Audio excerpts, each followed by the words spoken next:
Second year ఫిజిక్స్లో మనము ప్రస్తుతము ప్రవాహ విద్యుత్ అనే పాఠ్యాంశాన్ని కొనసాగిస్తున్నామండి. నిన్నటి క్లాస్ 4లో విశిష్ట నిరోధము, ఆ విశిష్ట నిరోధంపై ఉష్ణోగ్రత ప్రభావము అంశం కోసము నేర్చుకోవడము జరిగింది. అలాగే ఓమీయ వాహకాలు, అవోమీయ వాహకాలు అనే అంశాన్ని నేర్చుకొని నిన్నటి క్లాస్ మనము కంక్లూడ్ చేసామండి. ఈరోజు క్లాస్ 5లో మనం ఏం చేస్తున్నామంటే వివిధ పదార్థాల విశిష్ట నిరోధాలు అంశంతో పాటుగా మరి వైర్ బౌండెడ్ నిరోధాలు, కార్బన్ నిరోధాలు, మరి కలర్ కోడింగ్ అనే అంశం కోసము ఈరోజు ఈ క్లాస్లో మనము నేర్చుకుందామండి. మొట్టమొదటి మనం నేర్చుకోవాల్సింది ఏంటంటే ఈరోజు పాఠంలో వివిధ పదార్థాల విశిష్ట నిరోధాలు.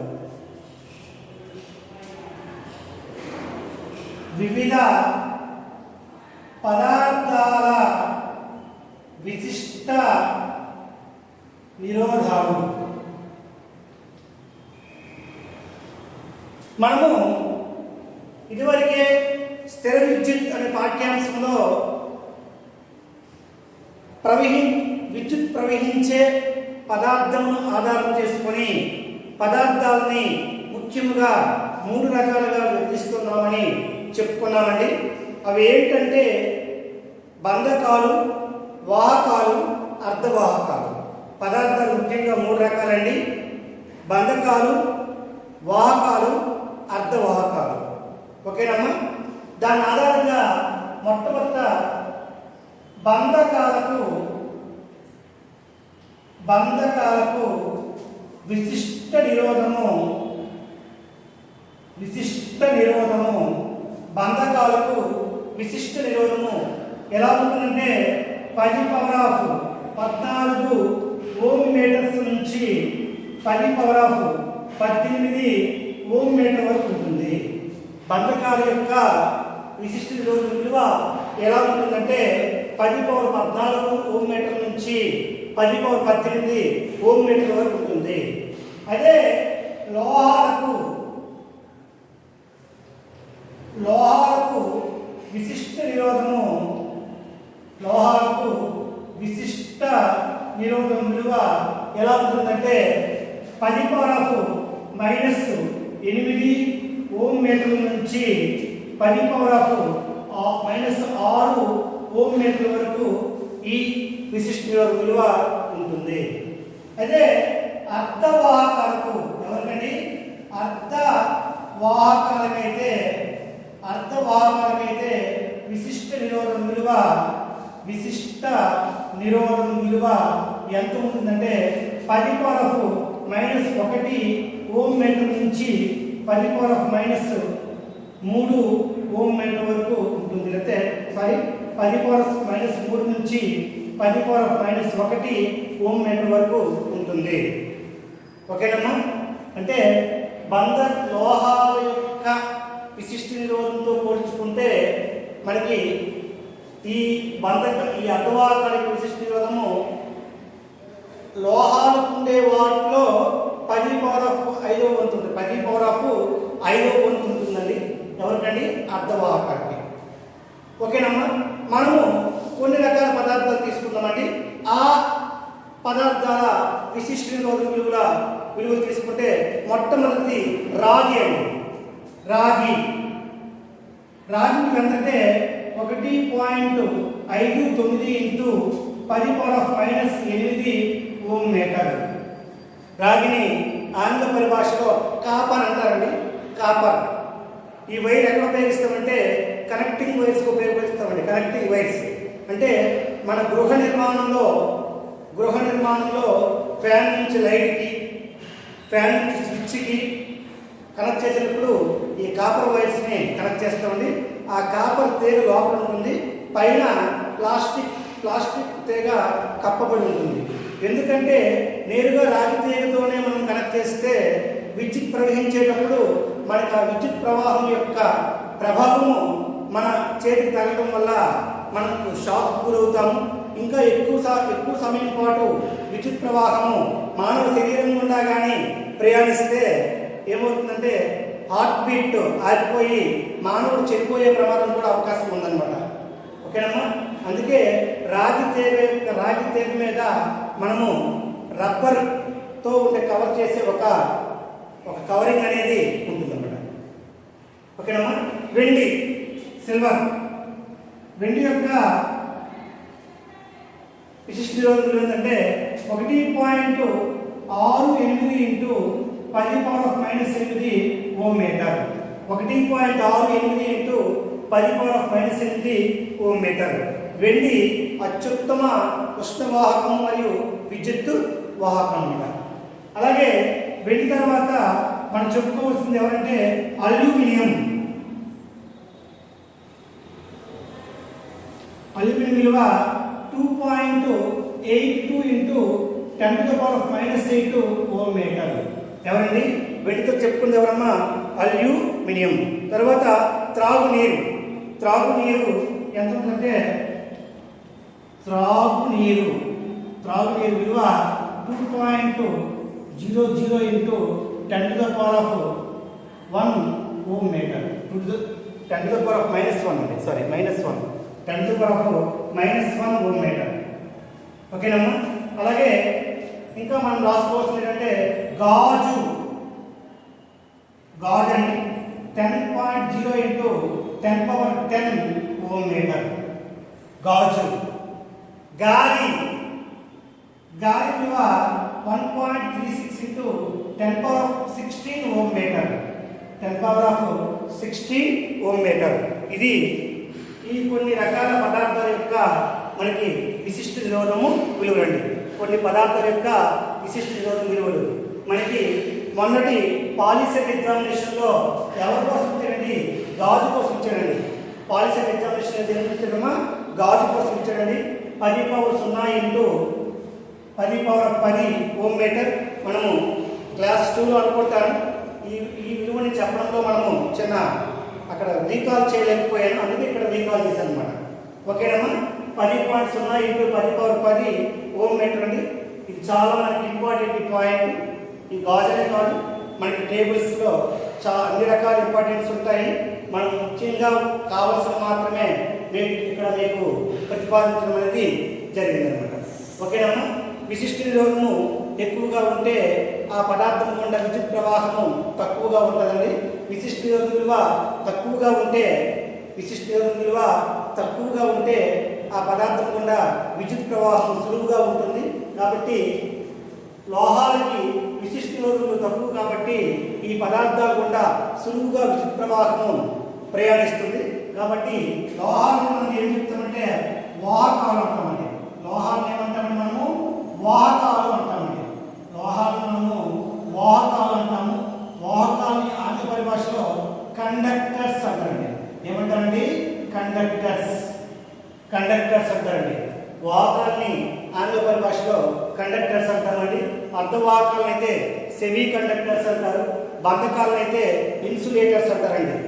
ఎందుకంటే మనము ఇంగ్లీషు పరిభాషలో కూడా ఈ పదాలకు అర్థాలు తెలుసుకోవడం వల్ల రేపటి భవిష్యత్తులో మనం నేర్చుకునేటప్పుడు సులువుగా నేర్చుకోవడానికి వీలుగా ఉంటుంది. మరి ఇంకా మనం చూసుకుంటే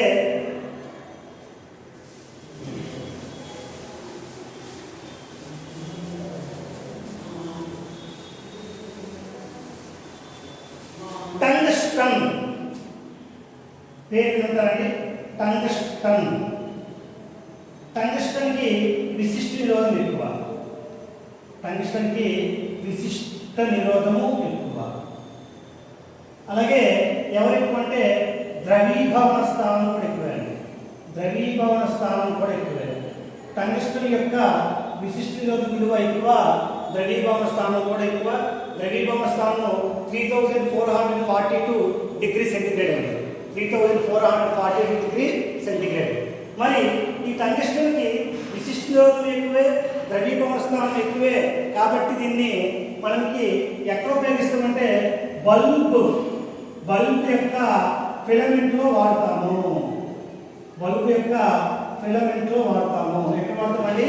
బల్బు యొక్క ఫిలమెంట్ లో వాడతాం. బల్బు యొక్క ఫిలమెంట్ లో వాడే పదార్థం ఏది అంటే టంగ్స్టన్. మరి ఈ బల్బు యొక్క ఫిలమెంట్ ని ఐడెంటిటీ చేసింది లేదా కనుక్కున్నది ఎవరంటే థామస్ ఆల్వా ఎడిషన్. ఎవరు కనుక్కున్నారమ్మా? Thomas Alva edition. అంటే విద్యుత్ బల్బుని కనుక్కున్న శాస్త్రవేత్త ఎవరంటే Thomas Alva edition. Thomas Alva edition. Thomas Alva edition. ఈరోజు ఈ ప్రపంచము ఎంత చక్కగా వెలుగులతో నిండుకుని ఉంటుందంటే దానికి కారణం ఎవరంటే థామస్ ఆల్వా ఎడిషన్. ఓకేనమ్మా. తర్వాత మనకు తెలుసుకోవాల్సింది ఇంకో పాయింట్ ఉందమ్మా. విశిష్ట నిరోధకులు ఎక్కువగా ఉంటుంది కానీ ద్రవీభవన స్థానం తక్కువగా ఉండే రెండు మూలకాల యొక్క కాంబినేషన్ ఉందమ్మా. దాన్నే మనం స్టన్నం ప్లస్ లెడ్ అంటామండి. ఈ combination stannum plus lead LED lead TV. స్టన్నంని మరో స్టన్నం ఏమంటామండి? టిన్ అంటామండి. స్టన్నం ఏమంటామండి? టిన్ అంటాము. స్టన్నం ఏమంటామండి? టిన్ అంటాం. స్టన్నం అనేది లాటిన్ పేరు, టిన్ అనేది వాడుక పదం. ప్లంబం అనేది లాటిన్ పేరు అండి, వాడుక పదార్థం లెడ్ అండి. వాడుక పదార్థం పేరు వినమ్మా లెడ్. ఈ రెండు కాంబినేషన్స్ కలిపి విశిష్ట నిరోధం విలువ ఎక్కువగా ఉంటుందమ్మా. విశిష్ట నిరోధము ఎక్కువగా ఉంటుంది కానీ వీటికి ద్రవీభవన స్థానం తక్కువ. వీటికి ఏమవుతుందమ్మా? ద్రవీభవన స్థానము తక్కువ. మరి ద్రవీభవన స్థానం ఎక్కువ కాబట్టి ఫిలమెంట్లో వాడితే, ద్రవీభవన స్థానం తక్కువ కాబట్టి దీన్ని ఫ్యూజ్ వైర్లో వాడతామండి. ఎక్కడ వాడతామండి? ఫ్యూజ్ వైర్లో ఉపయోగిస్తాం. ఎవరు ఉపయోగిస్తామండి? మనము ఫ్యూజ్ వైర్ ఎవరు ఉపయోగిస్తామండి? లెడ్ ప్లస్ టిన్ యొక్క ఎలాయ్ కాంబినేషన్ ఎలాయ్లో మనము ఎలాయ్ని ఫ్యూజ్ వైర్లో ఉపయోగిస్తాం. నెక్స్ట్ ఎందుకు ద్రవీభవన స్థానం తక్కువగా ఉండే విలువని ఫ్యూజ్ వైర్ ఉపయోగిస్తామంటే ఎప్పుడైనా ఎలక్ట్రిక్ సర్క్యూట్లో మనము ద్రవీభవన స్థానం తక్కువగా ఉండడం వల్ల ఆ ఫ్యూజ్ వైరు ఎక్కువ విద్యుత్ ప్రవాహం వస్తే మెల్ట్ అయిపోతుంది. విద్యుత్ ప్రవాహం మెల్ట్ అక్కడ అది ఆ వైర్ అక్కడ మెల్ట్ అయిపోయిందంటే ఓపెన్ సర్క్యూట్ అయిపోతుంది. ఏమైపోతుందమ్మా? అక్కడ ఓపెన్ సర్క్యూట్ అయిపోవడం వల్ల మొత్తం వలయం మొత్తం మీద విద్యుత్ ప్రవాహము కొనసాగకుండా ఆగిపోతుంది. కొనసాగకుండా ఆగిపోవడం వల్ల మనకు వచ్చిన లాభం ఏమిటి అంటే మనకి మొత్తం ఇంట్లో ఉండే గృహోపకరణాలన్నీ కూడా నష్టపోకుండా ఉంటాయి. అదే మెల్ట్ అవ్వకుండా తనకుండా విద్యుత్ ప్రవాహం వెళ్తుందనుకోండి, అప్పుడు ఏమవుతుంది? కావాల్సిన దాంట్లో ఎక్కువ విద్యుత్ ప్రవాహం వెళ్ళడం వల్ల మనం తప్పనిసరిగా అక్కడ గృహోపకరణాలన్నీ కూడా మనకి కాలిపోవడం అనేది జరుగుతుంది. అంటే మనము ఎటువంటి నష్టం లేకుండా ఉండేందుకు ఏం ఉపయోగిస్తున్నాము అంటే ఇక్కడ ద్రవీభవన స్థానం తక్కువగా ఉండే వైర్ని వాడుతున్నామండి. దాన్ని ఫ్యూజ్ వైర్గా ఉపయోగిస్తున్నాం. ఎక్కువగా మనకి ఈ కాంపిటేటివ్ పరీక్షల్లో మనకి ఇచ్చిన ఆ ప్రశ్న ఎలా ఉంటుందంటే ఫ్యూజ్ వైర్లో ఉపయోగించే అలాయ్ ఏది అంటే టిన్ ప్లస్ లెడ్ కాంబినేషన్. ఇటమ్మా టిన్ ప్లస్ లెడ్ కాంబినేషన్. ఓకేనమ్మా. దీనికి ద్రవీభవన స్థానము తక్కువ. ఒక్కొక్కసారి పరీక్షల్లో మనకి ప్రశ్న ఎలా ఉంటుంది? విశిష్ట నిరోధం ఎక్కువగా ఉండి ద్రవీభవన స్థానం ఎక్కువగా ఉండే మూలకం ఏది అంటే పదార్థం ఏది అంటే టంగ్స్టన్. విశిష్ట నిరోధం ఎక్కువగా ఉండి ద్రవీభవన స్థానం తక్కువగా ఉండే అలాయ్ ఏదంటే టిన్ ప్లస్ లెడ్. ఓకేనమ్మా. మనము నెక్స్ట్ కాన్సెప్ట్లో నిరోధాలు రకాల గురించి నేర్చుకుందాం.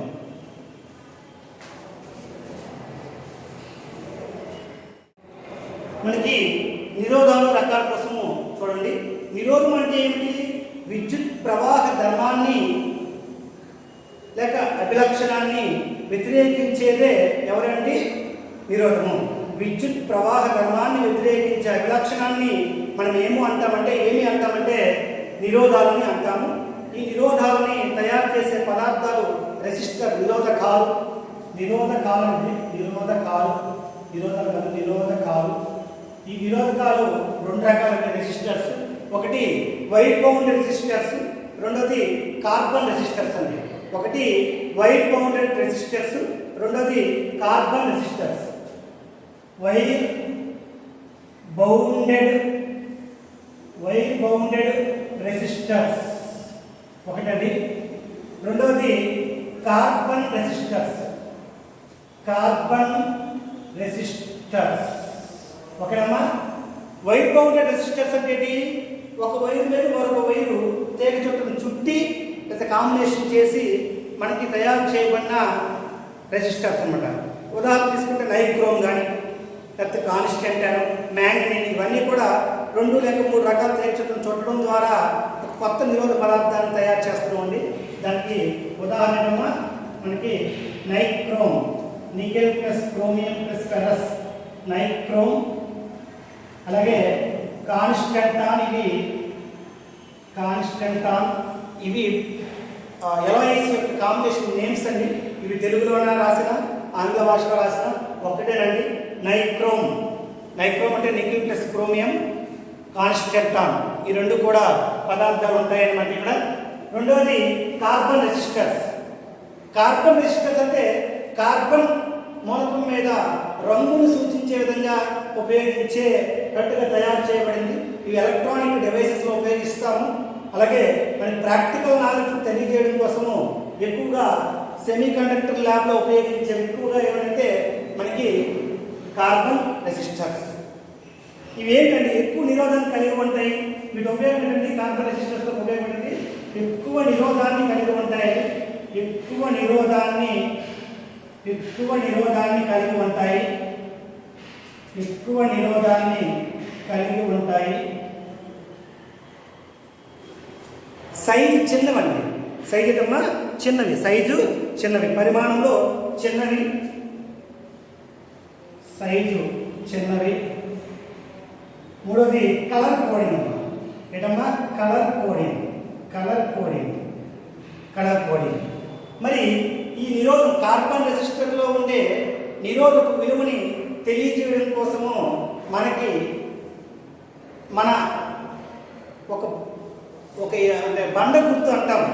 ఎలాంటి బండ గుర్తు ద్వారా ఈ కార్బన్ రెసిస్టర్స్ యొక్క నిరోధాన్ని మనం ఐడెంటిఫై చేయొచ్చు అంటే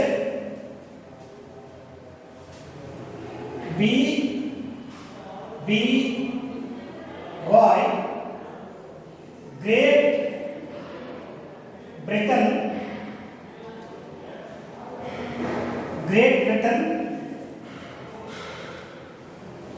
very good wife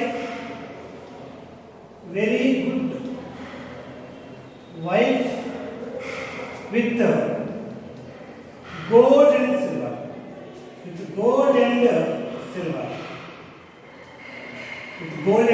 silver. B black, B brown, R red, O orange, Y yellow, G green, B blue, V violet, G grey, W white, gold, silver. చూడండి, దీనికి ఎలిమెంట్ నేమ్ మూలకం పేరు, colour, తర్వాత మల్టీప్లేయరు, తర్వాత ఇంకేం చెప్తామంటే టోలరెన్స్. ఈ యొక్క టేబుల్ చార్ట్ వేసుకుంటామమ్మా. కలరు, నెంబరు,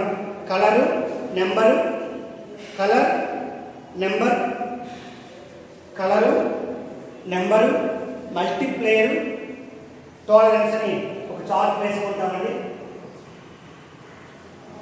కలర్, నెంబర్,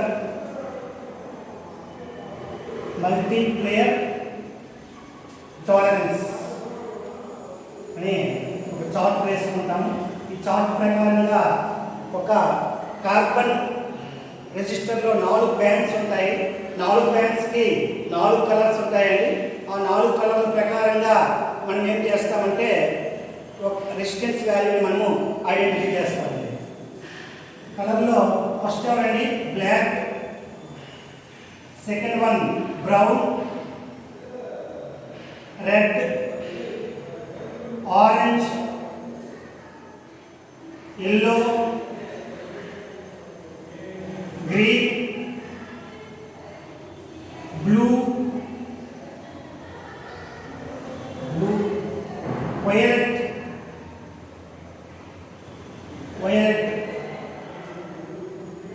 తర్వాత గ్రే,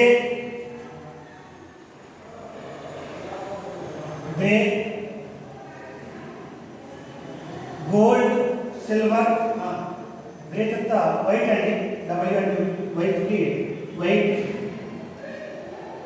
తర్వాత మనకి గోల్డ్, సిల్వర్, గోల్డ్, సిల్వర్. చూడండి బ్లాక్ 0 10 పవర్ 1, బ్రౌన్ 1 10 పవర్ 0 అంటే 10 power 1, 2 10 square, 3 10 cube, yellow 4, green 10 power 4, green 5 అయితే 10 పవర్ 5 మల్టిప్లైయర్, బ్లూ 6 అయితే 10 పవర్ 6 అండి, వైలెట్ 7 అయితే 10 పవర్ 7 అండి, గ్రే 8 అయితే 10 పవర్ 8 అండి, వైట్కి గ్రే అయితే వైట్ కదా, వైట్కి 9 అయితే 10 పవర్ 9 అండి, గోల్డ్కి వీటి నెంబరు మల్టిప్లైయర్ ఉందండి, టాలరెన్స్ ఉంటుంది ±5%. అదే సిల్వర్ అయితే ±10% అండి. నో కలర్ అయితే నో కలర్ ±20%. ±20% చూసుకోండి table.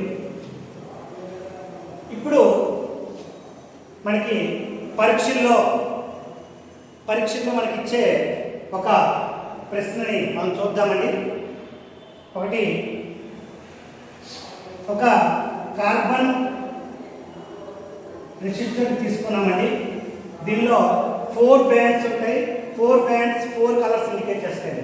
Band 1, band 2, band 3, band 4. సపోజ్కి కలర్ ఆర్ ఓ జీ ఉందనుకోండి, OG ఉందనుకోండి. ఫస్ట్ 2 కలర్స్ 2 నెంబర్స్ ఇండికేట్ చేస్తాయండి. ఆర్ రెడ్ అంటే నెంబర్ 2, మళ్ళీ ఆర్ అండి 2, థర్డ్ వన్ మల్టిప్లేయర్ అమ్మా. ఓ అంటే ఆరెంజ్ అయితే మల్టిప్లేయర్ ఎంత అంటే 10 క్యూబ్ ± జీ అంటే గోల్డ్ అమ్మ. గోల్డ్ యొక్క టాలరెన్స్ వాల్యూ ఏంటంటే ±5%. ఓకేనమ్మా, రైట్. ఇంకో ప్రాబ్లము చూద్దామండి. మరి గతంలో మొన్న రీసెంట్గా నీట్ ఎగ్జామ్లో ఇచ్చిన ప్రాబ్లం చూడండి. ఫస్ట్ బ్యాండ్ ఎల్లో అండి, second band violet, third band brown అండి, ఫోర్త్ బ్యాండ్ గోల్డ్ అండి. దీని యొక్క మనకి రెసిస్టెన్స్ వాల్యూ కావాలి. దీనికి ఆప్షన్ చూడండి. Option 1 47 kilo ohm 10%. Option 2 4.7 kilo ohms 5%. Option 3 470 ohms 5%. Option 4 మనకంటే 470 కిలో ఓమ్ 5%. ఇది మనకి రీసెంట్ నీట్ ఎగ్జామినేషన్లో ఇచ్చిన ప్రాబ్లం అండి. మొన్నే చెప్పుకున్నామండి, నీట్ ఎగ్జామినేషన్లో ప్రవాహ విద్యుత్ ఈ పాఠం నుంచే మనకి చలనశీలత అనే కాన్సెప్ట్ నుంచి ఒక ప్రాబ్లం ఇచ్చున్నాడు. D = is equal to V suffix D by E అని. ఈ ప్రాబ్లంలో మనకి కలర్ కోడింగ్ ప్రాబ్లం ఇచ్చామా. వై అంటే ఎవరండి? Yellow 4. B violet 7 into multiply కదా బ్రౌన్ అంటే 10 power 1 plus or minus tolerance gold value ఎంతమ్మా ప్లస్ ఆర్ మైనస్ 5%. చూడండి దీని value 47 into 10 power 1 plus or minus 5% ఉందమ్మా. ఇక్కడ 47తో ఏ విలువ ఉందమ్మా? లేదు. దేనిలోకి మార్చుకోవాలండి? మనము 470లో కానీ కిలో ఓమ్స్లో దీన్ని మార్చుకొని లెక్క చేయాలండి. చూడండి ఒకసారి 47 470 ఓం ఉందమ్మా. ఆన్సర్ 470 ఓం ఉంది. ఓకే, ఇక్కడ 470 కిలో ఓం ఉంది, ఇక్కడ 470 ఓం ఉంది. ఈ రెండు ఆప్షన్ చూసుకుంటే plus or minus 5 option 3 answer అండి. Option 3 answer. ఎందుకండి ఆప్షన్ 4 కిలో ఓమ్స్లో ఉంది, ఆప్షన్ 3 ఓమ్స్లో ఉంది. మనకు వచ్చిన ఆన్సర్ ఓమ్స్లో ఉంది కాబట్టి option 3 right answer. Option 3 right answer. మనకి మొత్తం 9 నెంబర్స్ 9 మల్టిప్లైర్స్. ఫస్ట్ 2 బ్యాలెన్స్ అంటే నెంబర్స్ ఇండికేట్ చేస్తాయి. డబల్ డిజిట్ వస్తుంది. 99లో 01 నుంచి 00 నుంచి 00 నుంచి 99 in between the numbers 00 to 99 వరకు మల్టిప్లైర్స్ ఏదైనా మనకి ఇక్కడ ఉండొచ్చండి. దాని ప్రకారంగా ఈ నెంబర్స్ మనం ఇక్కడ వేసుకుంటాము. ఆ తర్వాత వచ్చింది మనకి మల్టిప్లైయర్ అండి, మల్టిప్లైయర్ వాల్యూ. ఆ తర్వాత వచ్చింది టాలరెన్స్ అంటే ఏంటంటే మనకి రెసిస్టెన్స్ వాల్యూ 470 ఓమ్స్ అనే కాకుండా ప్లస్ ఆర్ మైనస్ ప్లస్ 5% ఎక్కువ ఉండొచ్చు, మైనస్ 5% ఎక్కువ ఉండొచ్చు, తక్కువ ఉండొచ్చు అని చెప్పడానికి ఆ ఇండికేషన్ చెప్పేదే టాలరెన్స్ అనేది. ఓకేనమ్మా. ఈ రోజు క్లాస్లో మనము వివిధ పదార్థాల నిరోధకాల గురించి విశిష్ట నిరోధక విలువల కోసం నేర్చుకున్నాము. అలాగే నిరోధకాలు రకాల అంశాల గురించి నేర్చుకుంటూ కలర్ కోడింగ్ ద్వారా మనము ఈ కాన్సెప్ట్ నేర్చుకున్నామండి. ఓకేనమ్మా. రేపటి మన క్లాసులో నిరోధాల యొక్క శ్రేణి సంధానము, సమాంతర సంధానము చెప్తూ ముందుకెళ్తూ అలాగే వర్క్, పవర్, ఎనర్జీ అనే అంశాల కోసము పరిచయం చేసుకుందామండి. ఓకేనమ్మా. Thank you.